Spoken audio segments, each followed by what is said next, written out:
I like Did a lot on Ezreal. I like it. It works with the Cole. You slow them down, and it gives you the armor penetration that you want. So there's plenty of value. I think it's pretty decent.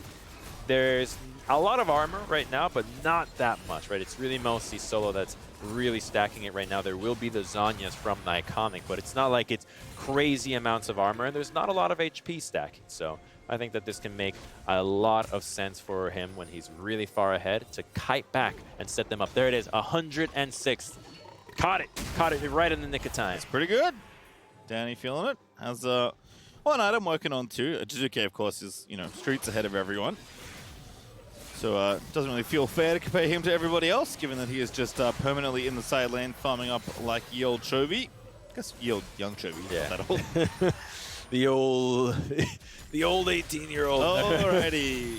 Everybody run. Oh, this is so brutal, man. Now I see what the item does. Yep, there is no one that can stand up to him right now, and now he gets to join the fight in the 5v4. That's Garen, what a dunk. Oh, actually caught on the other side now, possessed by Viego. Ablaze Olive, though, knows what's up, has to get out of there. As Suzuki's on a rampage, Chime's gonna have to get himself out. That is a very nice equalizer. But Ignar's there to save the day. Ablaze Olive trying to finish him off. That's 1,000 gold to Ablaze Olive mana. He gets all the items. Trying to make the outplay, almost finds it, but Danny is able to kill him. But oh my god, Golden Guardians once again find the defense. That was almost Golden Guardians acing Evil Geniuses with the reset from Ablaze Olive, and we've already seen this movie before just this week. His Viego can pop off and obliterate a team fight. Had he gotten that repossessed before Danny killed him, that would have been it. They are lucky they won that one. That could have been barren for Golden Guardians, and the game would have been even after that. With a name like Ablaze Olive Crumbs, it does not surprise me that his Viego is Fuego. Because my goodness, he almost how long were you holding that one in? That was yesterday's stream, putting everyone into it. That's why I thought I'd bring that all out to you here. Suzuki absolutely demolishes Solo to kick this off, but the rest of the fight is what we really want to see. Yeah, Svenskeren just being a little bit too aggressive here. Doesn't expect Chime to be coming so fast, and mobility boots on the Rakan just catch him off guard. And then you watch Jizuke dashing forward, looks good, but then a beautiful equalizer. Not only gets him to flash, still in place, gets to devour, Ablaze Olive with the reset. I want to watch these autos, but we don't have time. There's another fight. Yep, Dragon is up. The fight begins. Golden Guardians feeling some confidence, and Scared starts it up. Danny deletes poor Chime off Summoner's Rift. And there's the disengaged Varus ulti once again. Solo will be chased. Dunks on old Impact now trying to fight Jizuke. Good stun actually, but there's no follow-up. If the team was there, it would have been good, but the equalizer just a touch too late from Iconic. Almost. If that equalizer actually landed on Jizuke, it might have killed them, and they could have actually had a fighting chance against defending this Baron. They will trade, though. They will get a Dragon for it, but it feels like if Evil Geniuses stick to the split-pushing plan with this Baron and how strong Jizuke is, this could be the final nail in the coffin. Yeah, it's a bad trade deal, Crumbs. You know what you want, but Golden Guardians, I think it is the correct play given the situation. So they'll take their third Dragon, they'll set themselves up for a possible Cloud Soul, but Evil Genius is going to be looking to end the game well before that's an issue for them. Sometimes you're just not in the position to make the trade deal that you want. You're just going to have to take what is offered, and you hope and pray that it's not something bad. And if it is, well, that's what you got. When life gives you lemons, you make lemonade. Blaze Olive is flirting with danger here, but does move them off. Danny will get away. Empowered Baron recalls, making sure he's out safely. Same here on the top side as Chime. Doesn't want to face check brushes, which I think is fairly responsible. And let's watch this one again. Svenskeren just found the angle here. Chime had no chance. And they don't have vision. The control ward is getting taken out, and now they don't see. Immediately gets bopped. Doesn't really have a fighting chance to live through that one. And then the Nocturne ultimate ends up seeing Solo split up. You didn't even need the Nocturne involved in that whole fight. Jizuke is so strong, would have been able to cull him down. The only thing could have been that equalizer to slow EG down, but now they are even more gold ahead. And when they lost that fight, 8,000 gold up, and their carries are just hurting so much. There's a Guardian Angel on Jizuke, so he's not going to give up that bounty that easy this next time. 300 CS Crumbs. He's not stopped. He has not left the Rift in years. And he's been joining these fights. It's not like he's been entirely away, ignoring what the team is up to. He's been farming quite a bit. He's now going to join up the squad in pushing. It's going to the top side, going to speed up those minions with the Baron. It's still a minute on them, so they can wait for him to crash this way. But a TP from Solo sees the opportunity. Alrighty, Solo. Who do you find? Ignar, not a bad target because he saves everybody else. So Stixay gonna finish that one off nice and quickly, but Impact looking for the re-engage. Perhaps ill-advised there, but Impact pretty tanky. Equalizer down, and Blaze Olive takes him down. And now Sven Scarin could be the target, but Jizuke's the one they really want instead. They're gonna go after Sven, who goes golden. Now Jizuke can counter-attack as Danny is here to support as well.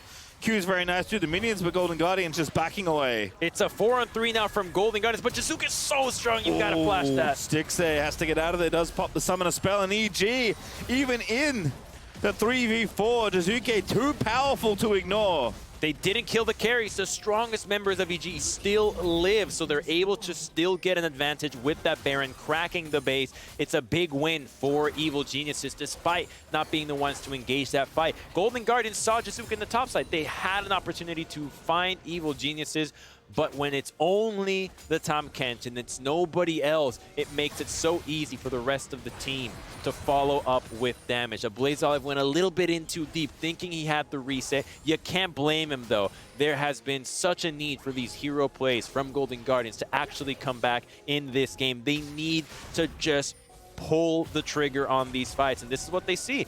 Two members, perfect. Get the Tahm Kench. It seems like Impact, it's a little bit in too deep. But by the time he arrives, the rest of the team can really follow up. The Blaze Olive damage is there, but Danny and Jizuke are just calling him out. Now, goes for Sven here, but unfortunately Jizuke, perfectly good bodyguard, and now everybody has to leave.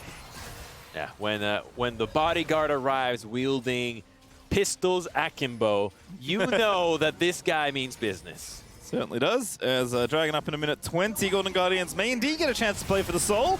Chime has found Impact, but it's not the easiest catch to make. Ignar in there. Jizuke very far forward. Impact pops the Paranoia. Soul are going to be caught out of position. Sven Scarin again with the beautiful setup as Chime tries to find the angle, but no one there to follow up, unfortunately. Golden Guardians continuing to fall prey to Jizuke's depth of Sven Scarin's plays, as Jizuke shoots down Stixay. The GA is only going to be very temporary as Impact takes him out. And now Blaze Olive running, iconic, flashing. Chime getting out of there. Jizuke wants to kill everybody. Senna ulti is going to force out the stasis, but Danny lines it up. No, not yet. Instead, the Nexus is the prize they're after. And oh my goodness, goodbye towers.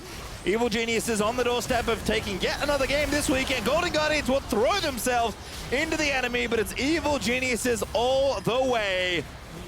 As they'll grab the ace, they'll grab the next and finish off their weekend with a victory. 2-1 for EG, breaking over the 50-50 record of the entire year. They are now 14 wins and 13 losses. And this is exactly the game that restores faith in Jizuke. High CS numbers, tons of damage, consistent in the team fights, and the Tahm Kench to bail him out. Somebody to devour him when he goes in a bit too deep. A really good showing out of Evil Geniuses today. Yeah, just, you know, when you get a counter pick like Lucian, you have to perform on the pick.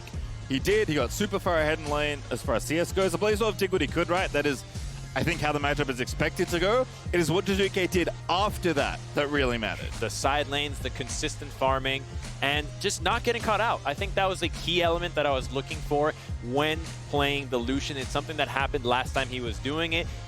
Dashing too aggressively, didn't have the right backup behind it, but when the rest of the team, it was the Nocturne and the Gragas controlling the flow of the fight, whether it was with the grass to disengage or the Nocturne to shut off the lights, made it so much easier to play these carries. You even have a Senna to heal you in case you go too far, so all of it worked to allow Lucian to shine, and he delivered on it. Yeah, we said topside for EG had to show up. They certainly did. Golden Guardians, to their credit, did find some really nice engages. Love to see the TP flanks from Solo. Love to see a Blaze Olive going off in some of the fights on Viego, but not enough given how far behind they were, right? There was going to have to be, you know, maybe 10 of those over the course of that game, and they only found a couple. They had no pressure in the lanes, and when they caught Iconic in the topside river for the Herald, then the Rumble started to fall behind. They couldn't look for any opportunities past the river, and then the pressure that the winning lanes of EG already had became overwhelming. So again, EG have the solid game plan, play super solid. That's kind of what you love to see. Impact Nocturne looking pretty good. I think that's a pick that, in general, was gonna see more of. Like, it was definitely on people's radars, but I feel like every time I see Insanity on the champion, I'm like, this doesn't feel fair at all. So I just think more players are gonna start to pick up, Set, Nocturne, and Lee Sin obviously was already picked up. So it is curious to see as things evolve, even though it is so flexible. Typically, especially if meta's going for a long enough period of time, you do end up with, set champions being played. Yeah, and the intangible aspect of Nocturne, the shut-off division, is something that as a spectator, it's hard to appreciate how devastating it is to just barely see past your own character model in a fight and the meta that is just lightning fast in how quickly people are dying. So the Nocturne value with that ultimate, when you have multiple forms of engage, is intangible. There's no way to quantify it. We only see the screen turn a little brown, like, oh, I guess they just didn't know that they were getting engaged upon. How weird, but the reality is it is brutally difficult to fight against Nocturne. We did, of course, see them on your screen. We did miss them, but Jizuke is a player of the game. What a surprise. Yeah, player of the game. Every time he plays well, he almost always gets player of the game, and this was one of those games. Yeah, plus 1,400 gold at 15, looking pretty good. But now we are going to be sending it over to Dash and Sven Skaren for our Verizon post-game interview. Thank you very much, gentlemen. Here with Sven Skaren as we close out the weekend with an Evil Genius victory. Sven, I first want to start asking you specifically about the jungle and the way the meta has developed from spring to summer. We saw essentially 3 champions, and 3 champions only played in the last split. Seems like it's opened up a little bit more, as well as adding in a bit more of an aggressive, lane-focused meta. How do you feel the junglers that are in the meta currently support you and your play style? Yeah, so right now I think the jungle is really diverse, and you can kind of play a lot more picks since the added comeback experience, or you get more experience if you're down in levels. So yeah, I mean, it's just really fun to play right now because you don't have to just play only 2 champions. I think the Udyr nerf is really big because really when Udyr is strong, then you kind of have to just play to counter him or pick him yourself. So yeah, I just like that he got nerfed. Now, within that, it seems like a number of the changes as well as on the roster have kind of brought EG into this new space where you're able to be aggressive, you're able to generate these leads. And I specifically want to get your opinion on Danny as one of the newcomers on the roster. We're through the first round robin. You've seen him play against every other bot lane in the league. What's your call here? What's the grade? I mean, I think Danny has a lot of talent, and I'll be really surprised if he doesn't get Rookie of the Split. That's just my take, I guess. Okay. Yeah, I mean, so far he's really, really good. And I mean, he's only been playing for 2 weeks or a month or a month and a half with us or something. And I'm already impressed. So, I mean. Right. Only a month and a half with you guys, but he's been playing since he was 6 years old, which is just wild to think about. When you talk about what makes him so good as a rookie, what is it specifically? Do you see it more in his mechanics and his laning ability? Do you feel like he's got a better macro understanding than a lot of other younger players do? What separates him from another rookie? I think he's just really ballsy and really cocky, and I think that's just really refreshing to see from a rookie. He's not scared of going for outplay on people. Yeah. So. Yeah, I mean, I just like his playstyle. Flashes of a young wild turtle in that regard, flashing forward and things like that. Final question to you is Evil Geniuses sits at 4-5 now in the summer split record coming out of the first round robin. But I think myself, like many people, look at that record and go, that could easily be a 6-3. I'm thinking back to week 1, a number of games where you had leads and they slipped away, things like that. So I'm just, again, curious from your perspective as a leader on the team, what you feel needs to change going forward in the next 2 round robins to push you up into that top tier where you're challenging a team like TSM, TL, 100 Thieves, Cloud9. I mean, definitely it's just our consistency. I think we like to go for a lot of crazy plays, and sometimes those plays are just not going to work out. And then we look like shit if they don't work out. But if they work out, then we look really good. So I don't really know what I would say we had to fix. It's just kind of like RNG if we win the game. Yeah, take a few more breaths maybe before we make some of those Possibly, plays. yeah. Okay, fair enough. Some breath work for these guys in the week between now and next. But once again, congratulations on the victory here and closing out strong in the first round robin. Thank you. From here, we're going to a break. When we come back, it's the MasterCard Player of the Week and the Bud Light League Lounge, as well as the Bud Light Breakdown. We got it all. We'll see you there.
Welcome back, everyone. After the end of an incredible weekend of games, it is time to recognize the MasterCard Player of the Week. And this week, we had to give it to Broxa after CLG's first perfect weekend since summer of 2020. Second of only 2 years as well that they've had these perfect weekends. Super good job by Broxa. I think this is the best he's looked since he's come to North America. He has been absolutely popping off in the early game, being the ignition for these games by CLG, where they have these kind of press R to win comps.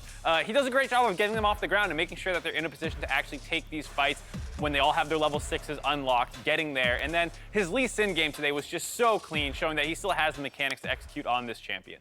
Which is super rewarding for the CLG fans, considering before this week, he was still performing so well on the classic Lee Sin. Yeah, the entire split, you know, despite some of the struggles that CLG has had, he has had great early games the entire time. It's just great to see the rest of the team joining him now and throughout the entire game. You can tell that they are so invigorated at this point, too. Some great stats that ended up coming with it as well. But everybody, we have this opportunity to celebrate Broxa MasterCard Player of the Week. We are going to continue our breakdown of the day over in the Bud Light Breakdown. What it do, peeps? Oh my goodness, we're all the way over here. Thank you so much, the Tigress. It's great to see my girl Vi get recognized as Player of the Week. Yeah, I love sure. to see that. If you, yeah. I mean, I'm happy for you. Like, Not me, her. I was just I'm not trying to steal her spotlight. Okay, fair. No, Broxa though, just a quick hit on him because it really does, as Mark said, feel like this is maybe the best form we've seen him in since he came over to the LCS, and in a lot of ways, what we expected to see out of him originally. Absolutely, and you know, not only that, it's good to see him being rewarded for his performances from last week. You know, so very happy for Broxa. That said, the Go game that back, just took yeah. place, Evil Geniuses, Golden Guardians don't want to take away from that. EG finding a win to close out the first round robin at 4-5. And as I spoke to Sven, it was very interesting to kind of hear from him that he isn't quite sure what needs to change to have made that 4-5 a 6-3 like we felt it could have been. Yeah, so I think what we see from EG here is when they have a really clear direction that they need to play toward, like for instance, just drafting Lucian mid, you know, having the Gragas to sort of choke out the bottom jungle, they're really, really good, right? Where they run into problems is when their team comp is not as straightforward to execute, or they get into these mid to late game scenarios where they don't have a clear lead. But when EG has a solid 5K gold lead because of their strong early to mid game, they look really, really comfortable. I love Jizuke on Lucian. I know a lot of other teams have, you know, come under some criticism for playing the Lucian, but this is a team that knows how to play with Lucian, and they should continue to do so. So I think what EG needs to do is just duplicate what they have here, both comp-wise and focus-wise, which is slam early game. So I disagree a little bit with the composition aspect of it because I actually think EG sometimes have looked best on 1-3-1 comps. And obviously those are, in my opinion, a little bit more difficult to execute, right, than like straight front-to-back team fight comps because you have to not only coordinate when you're team fighting as a group of 5, but you're also typically bringing in people from side lanes and coordinating, you know, wave pressure and stuff like that. And I think it makes a lot of how Jizuke tends to play if they do opt for those comps. And I also think their 3 is really strong because of Danny, because I actually agree with Sven Skaren. I've been super impressed with Danny. I think his team fighting in particular is really good. Like his actual team fight micro is very, very good. Well, and in a lot of ways, the way he talked about Danny's personality on the Rift aligns with the kind of play that we see out of Jizuke in the mid lane, where there is willingness to take risk. I mean, he literally was just like, I don't know, man. The kid is confident. He's been playing on the LCS stage for a month and a half. Not even. Yeah. He's been playing with the team for a month and a half on the stage for 3 weeks, and he's already playing like this. I mean, personally, it excites me to see that kind of confidence out of a young player, and I hope that he continues to run with it, even though, as we said, it isn't the most impressive first-round robin showing in terms of results for the team as a whole. Yeah, and you better be confident if you're playing on EG because they only go one direction, and that's in. I was going to say, I was like, well, you know, if you already have Jizuke, like if you add another player to that, sometimes if you're all going in, even if it's a bad decision, it ends up being a good decision. It's the classic. 5 players committing to a bad play can make it good, I guess. Yeah. I don't know if that's true. There's a Bruce Lee quote or something. Somebody much cooler than me said that one time in history. All right, now as we close out the weekend, TSM are in sole possession of first place. Sorry, Mark. you already lost that bet. 100 Thieves and Cloud9, they're just behind Team Liquid as well, tied for third with that Cloud9 squad. We got Dignitas, Quantum Pay, Evil Geniuses following up in a tie for fifth. And then we break it down with Immortals, CLG, FlyQuest, and Golden Guardians.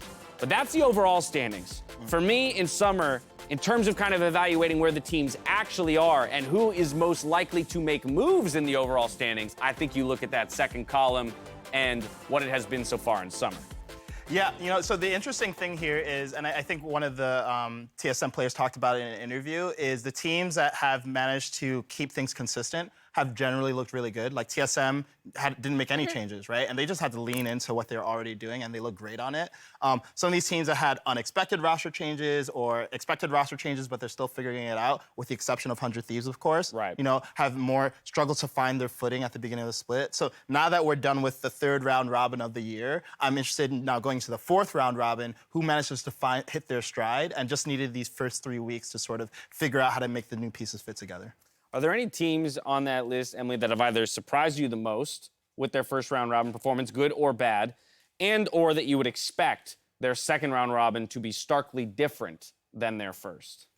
I would say I knew, and again, I feel like one of my, I guess not failings, but like I tend to want to give teams a little bit more time to gel, right? Like I tend to underestimate how quickly a team can come together. So someone like Danny slotting on EG, I think he's fit like insanely well. Abadaga on 100 Thieves, I knew that that was going to be an upgrade technically, and you know, because he can play a variety of things. And when the meta changes, I have no doubt that he'll be able to fit into whatever's next, and they have the pieces around him to be able to shift like that. But I didn't expect him to fit on the team like this quickly, and for them to look this good already. So, you know, that makes them an incredibly formidable and dangerous team for anyone that goes up against them. 7-2 record. Next, they'll be 9-0 in the next round robin. Who knows? And we'll be right back here, though, on Friday of next week for more LCS action, starting with Evil Geniuses taking on Team Liquid. That's the first one of the day before Dignitas takes their crack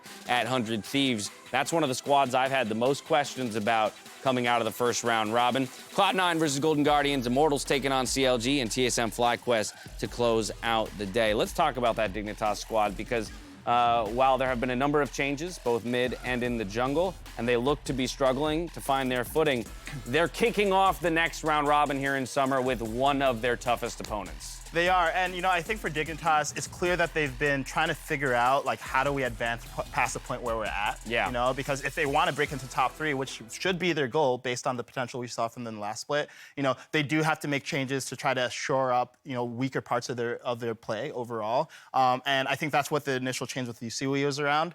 With Dardoch, it's a little less clear why they made that change, because he was sort of the head of the team, and there might have been things going on in the background that we're not aware of. But I'm hoping that whether it's with Acadian and Dardoch, or it's, you know, Saligo or Yusui, whoever, that they sort of hone in on what made them good before, which was the cohesion, right? They were really, really good in team fights, really, really well coordinated. So I'd hate to see that move to the wayside while they try to figure out whatever is going on. Well, time will tell. They got a week to work things out. The weekend isn't quite over yet, though. The show continues with the Bud Light League Lounge with myself, Tigress Licorice, and Jose Dioto over at twitch.tv/Bud Light. That is going to do it, though, for our LCS games and our coverage here on this channel. So on behalf of myself, the analysts, the casters, and the live broadcast crew, thank you so much for watching. We'll see you next week. Until then, stay healthy, stay safe, and be good to each other. Good night.